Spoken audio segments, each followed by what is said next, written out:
नमस्कार विद्यार्थी मित्र मैत्रिणींनो, मी वजे मॅडम.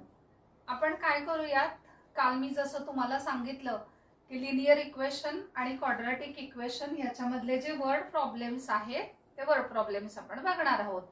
तर याच्यामध्ये 5 प्रकारचे क्वेश्चन्स येतात असं मी तुम्हाला काल सांगितलेलं होतं. तर त्याच्यामध्ये ऑदर क्वेश्चन्स म्हणजे की age, number, geometric figure, distance, time, speed हे सोडून वेगळ्या प्रकारचे जे क्वेश्चन्स आहेत त्याला आपण ऑदर क्वेश्चन्स असं म्हणू शकतो. तर तुमच्या पुस्तकामध्ये प्रॉब्लेम सेटमध्ये एक क्वेश्चन आहे आणि एक्सरसाइज मध्ये एक क्वेश्चन आहे. तर त्यातला आपण प्रॉब्लेम सेट मधला क्वेश्चन बघणार आहोत. क्वेश्चन काय आहे बघा. अ tank fills completely in 2 hours if both the taps are open. एक टँक आहे, त्या टँकला 2 टॅप कनेक्टेड आहेत. ते दोन्ही टॅप जर का ओपन ठेवले तर तो जो टँक आहे तो 2 तासामध्ये पूर्णपणे भरतो. आता ह्याच्यामध्ये काय असतं, एकतर इक्वेशन तयार करण्यासाठीची कंडिशन एका स्टेटमेंट मध्ये दिलेली असते आणि जे तुम्ही एक्स वाय काय जो व्हेरिएबल जो अज्युम करणार आहात तर काय करायचं, ह्याच्यासाठीची एक कंडिशन त्या क्वेश्चन मध्ये दिलेली असते. तर ह्या क्वेश्चन मध्ये इक्वेशन तयार करण्याची जी कंडिशन आहे ती पहिल्याच वाक्यामध्ये दिलेली आहे की 2 तास जर का दोन्ही टॅप ओपन ठेवले तर टँक जो आहे तो टँक पूर्णपणे भरतो. मग आता पुढच्या वाक्यामध्ये आहे comparison. If only one of the tap is open at the given time the smaller tap takes 3 hours more than the larger one to fill the tank. मग आता ह्याच्यामध्ये काय दिले, कंपॅरिझन दिले. एक टॅप आहे तो लार्जर टॅप आहे आणि एक टॅप आहे तो स्मॉलर टॅप आहे. तर कंपॅरिझन कोणाची करायची, आपल्याला कसं डिसाइड करायचं आहे, स्मॉलर टॅपला किती वेळ लागेल. तर काय सांगितलंय, smaller tap takes 3 hours more than the larger one. म्हणजे काय की लार्जर टॅप जर का फक्त ओपन ठेवला तर त्याच्यासाठी जेवढा वेळ लागतो म्हणजे त्या फक्त लार्जर टॅपमुळे तो टँक भरायला जेवढा वेळ लागतो आहे त्यापेक्षा 3 तास स्मॉलर टॅपला जास्ती लागतात. म्हणजे समजा कंपॅरिझन करायची झाली तर लार्जर टॅप जर का 1 तासात टँक भरत असेल, not possible according to this condition, आपण फक्त अज्युम करूयात. तर मग स्मॉलर टॅपला लागतील 1+3. समजा 3 तासात टँक फिलअप करत असेल तर स्मॉलर टॅपला लागणार आहे 3+3.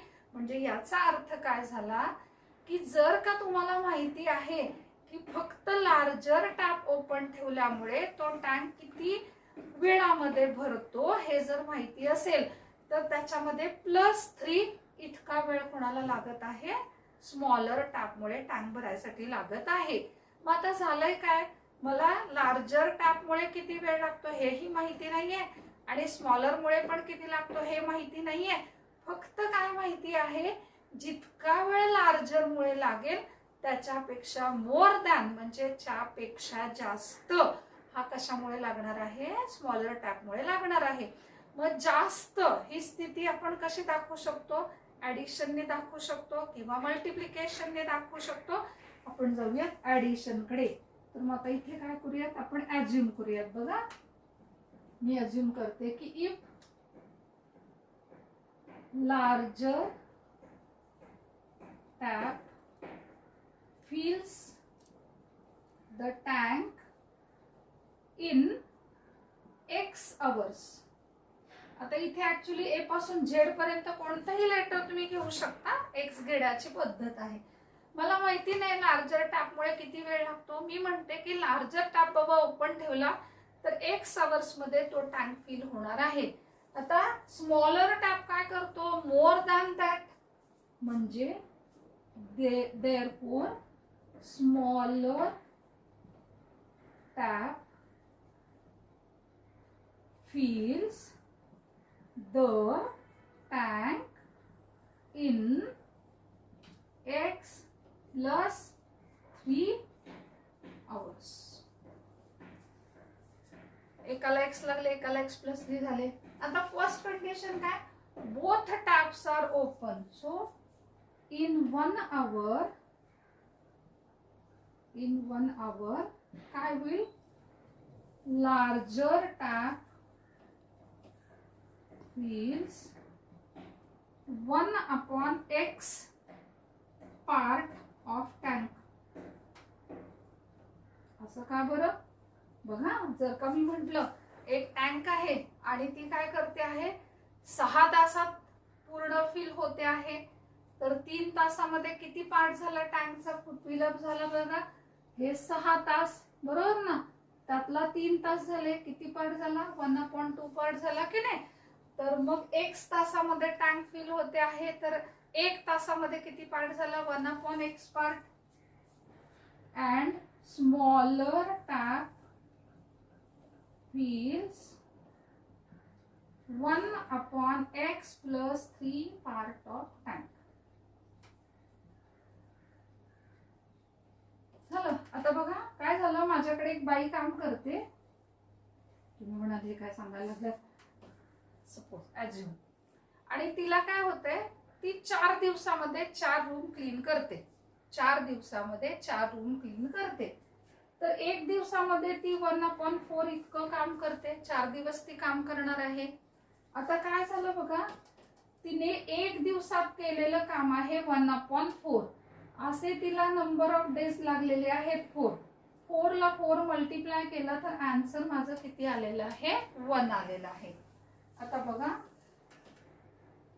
If both taps are open, then in 1 hour, 1 तासामध्ये पहिला टँक मुळे 1/x इतका पार्ट आहे तो टँकचा फिलअप होईल, आणि 1/x plus 3 एवढा पार्ट टँकचा फिल होईल.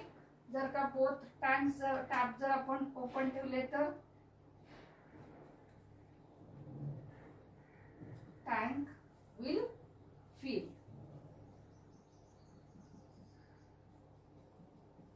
बघा, आता आपण परत ह्याच्याकडे जाऊयात.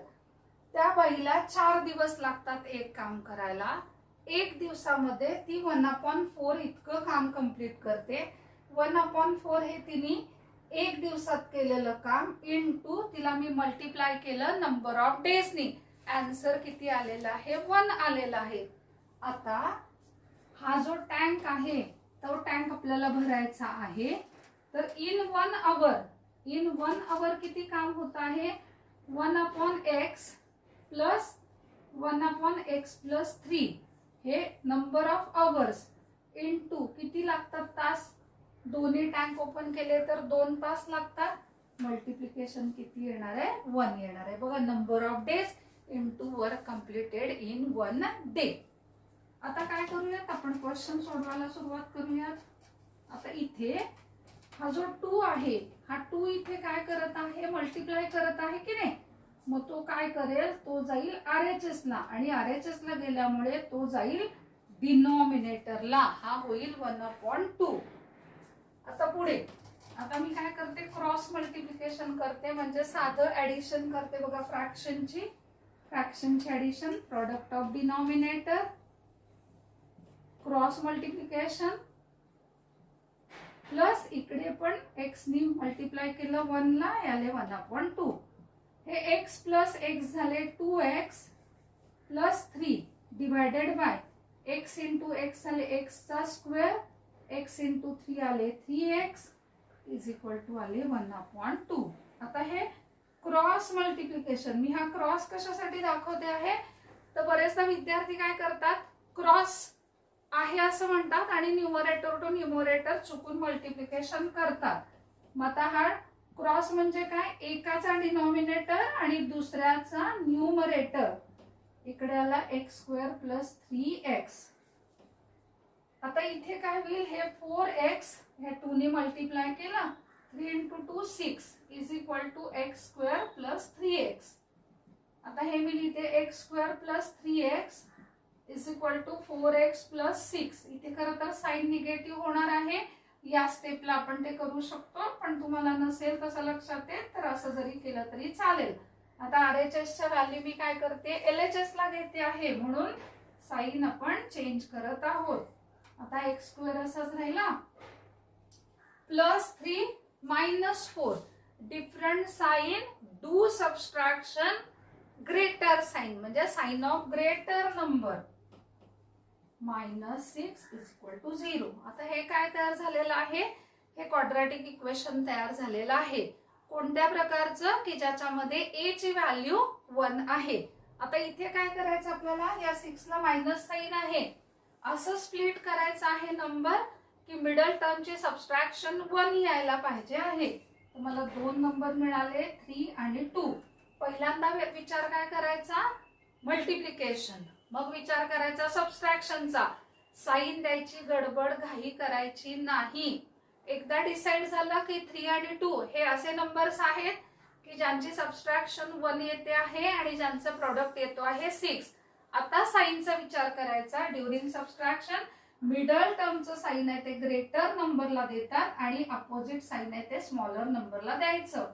मग हा -x कसा स्प्लिट होईल? -3x + 2x - 6 = 0. इथे मी x ला कॉमन घेते, x कॉमन घेते म्हणजे x² ला x ने मी डिवाइड करते. ब्रॅकेट मध्ये आले x -3 + 2 घेते आणि 2 ने इच टर्मला कॉमन डिवाइड करते. तर मग ब्रॅकेट मला मिळाला x -3. आता काय होईल? x -3 हा एक ब्रॅकेट आणि दुसरा ब्रॅकेट आहे x + 2 = 0. याचा अर्थ काय झाला? या दोन ब्रॅकेटचा प्रोडक्ट 0 आहे, म्हणजे याचा अर्थ यापैकी कोणता तरी एक ब्रॅकेट 0 आहे. म्हणजे मग x -3 हा 0 असेल, x + 2 हा 0 असेल. x ची व्हॅल्यू आली 3 आणि x ची व्हॅल्यू आली -2. आता इथपर्यंत झाल्यानंतर काय झालं? What is x? x हा काय आहे? टाइम आहे ना. मग समय, वेळ निगेटिव्ह असू शकते का? नाही. मग x = -2 is not acceptable. Therefore x = 3. 3 काय आहेत? अवर्स आहेत, बरोबर की नाही? मग पूर्ण वाक्य काय लिहिणार? Therefore larger tap will take 3 hours to fill the tank completely and smaller tap tank कसं होईल? will take. आता किती लागतात त्याला? 3 तास जास्ती लागतात, बरोबर की नाही? जेवढे आहे त्याच्यापेक्षा जास्ती लागतात. तर मग 3 + 3 6 hours.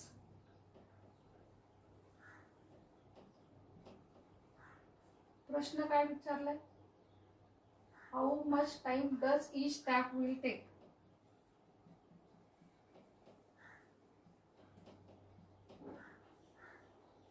तर विद्यार्थी मित्र-मैत्रिणींनो, तुम्हाला व्हिडिओ कसा वाटला? व्हिडिओ जर आवडला असेल तर व्हिडिओला लाईक करा आणि व्हिडिओ शेअर करा आणि चॅनल सबस्क्राईब करायला विसरू नका. Thank you very much.